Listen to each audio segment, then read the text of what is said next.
கத்தோலிக்க கிறிஸ்தவர்களின் தலைவரான Pope Francis உடல்நலக்குறைவால் காலமானார். அவருக்கு வயது 88. சில காலமாக உடல்நிலை பாதிக்கப்பட்டிருந்த அவர் வேட்டிக்கனில் உள்ள இல்லத்தில் காலமானார். இன்று காலை 7:35 மணியளவில் உயிர் பிரிந்ததாக வேட்டிக்கன் நிர்வாகம் தரப்பில் தெரிவிக்கப்பட்டுள்ளது. 2013ஆம் ஆண்டிலிருந்து 12 ஆண்டுகள் போப் பதவியில் பிரான்சிஸ் இருந்து வந்தார். போப் பிரான்சிஸின் மறைவை அடுத்து உலகம் முழுவதும் உள்ள கத்தோலிக்க கிறிஸ்தவர்கள் சோகத்தில் ஆழ்ந்துள்ளனர். டாஸ்மாக் தலைமை அலுவலகத்தில் அமலாக்கத்துறை நடத்திய சோதனையை எதிர்த்த வழக்கில் நாளை மறுநாள் சென்னை உயர்நீதிமன்றம் தீர்ப்பு வழங்குகிறது. சென்னையில் டாஸ்மாக் தலைமை அலுவலகத்தில் கடந்த 6ஆம் தேதி முதல் 8ஆம் தேதி வரை அமலாக்கத்துறை சோதனை நடத்தியது.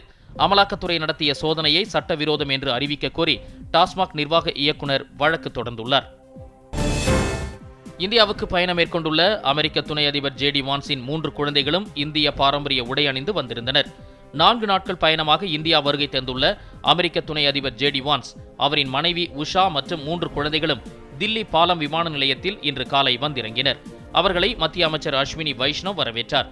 அவரின் 2 மகன்களும் இந்திய பாரம்பரிய உடை அணிந்து வந்திருந்தனர். ஜார்க்கண்ட் பொக்கோராவில் உள்ள லூகு மலை அடிவாரத்தில் 8 நக்சலைட்டுகள் சுட்டுக் கொல்லப்பட்டனர். பொக்கோரோவில் நக்சலைட்டுகளுக்கும் காவல்துறை மற்றும் துணை ராணுவ படை குழுவினருக்கும் இடையே நடந்த மோதலில் 8 நக்சலைட்டுகள் கொல்லப்பட்டுள்ளனர்.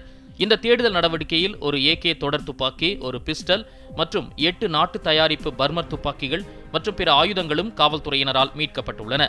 மேலும் தொடர்ந்து தேடுதல் நடவடிக்கைகள் நடைபெற்று வருவதாகவும் துணை ராணுவ படைகளுக்கு எந்த காயமும் ஏற்படவில்லை என்றும் CRPF அதிகாரிகள் தெரிவித்துள்ளனர்.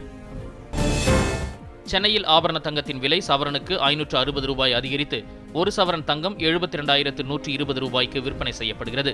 1 கிராம் தங்கம் 70 ரூபாய் அதிகரித்து 9,015 ரூபாய்க்கு விற்பனையாகிறது. 1 கிராம் வெள்ளி 1 ரூபாய் உயர்ந்து 111 ரூபாய்க்கு விற்பனையாகிறது. 1 கிலோ பார் வெள்ளியின் விலை 1,11,000 ரூபாய்க்கு விற்பனை செய்யப்படுகிறது.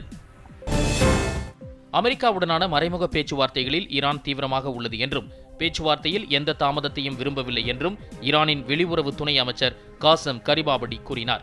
நேற்று தெஹ்ரானில் நாடாளுமன்றத்தின் தேசிய பாதுகாப்பு மற்றும் வெளியுறவு கொள்கை குழு உறுப்பினர்களுடனான சந்திப்பில் கரிபாபடி இவ்வாறு கூறினார்.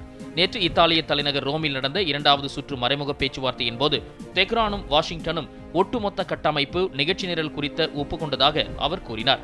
ஈரான் மீதான அனைத்து தடைகளும் ஈரான் மக்களுக்கு பொருளாதார ரீதியாக பயனளிக்கும் வகையில் நீக்கப்பட வேண்டும் என்றும் யுரேனியத்தை வளப்படுத்தும் அதன் உரிமை குறித்து தெஹ்ரான் பேச்சுவார்த்தை நடத்தாது என்றும் துணை வெளியுறவு அமைச்சர் வலியுறுத்தியுள்ளார்.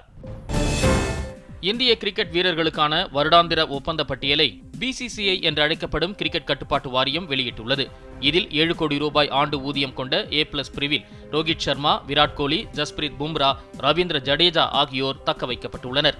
A பிரிவில் முகமது சிராஜ், KL ராகுல், சுப்மன் கில், ஹர்திக் பாண்டியா, முகமது ஷமி, ரிஷப் பண்ட் ஆகியோர் இடம்பெற்றுள்ளனர்.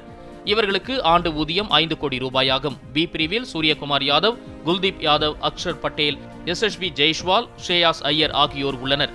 இவர்களுக்கு ஆண்டு சம்பளம் 3 கோடி ரூபாயாகும். ஆண்டுக்கு 1 கோடி ரூபாய் ஊதியம் வழங்கப்படும் C பிரிவில் ரிங்கு சிங், திலக் வர்மா, ருத்ராஜ் கெய்க்வாட், சிவம் துபே, ரவி பிஷ்னோய், வாஷிங்டன் சுந்தர், முகேஷ் குமார், சஞ்சு சாம்சன், ஹர்ஷ்தீப் சிங், வருண் சக்கரவர்த்தி உள்ளிட்ட 19 பேர் இடம்பெற்றுள்ளனர்.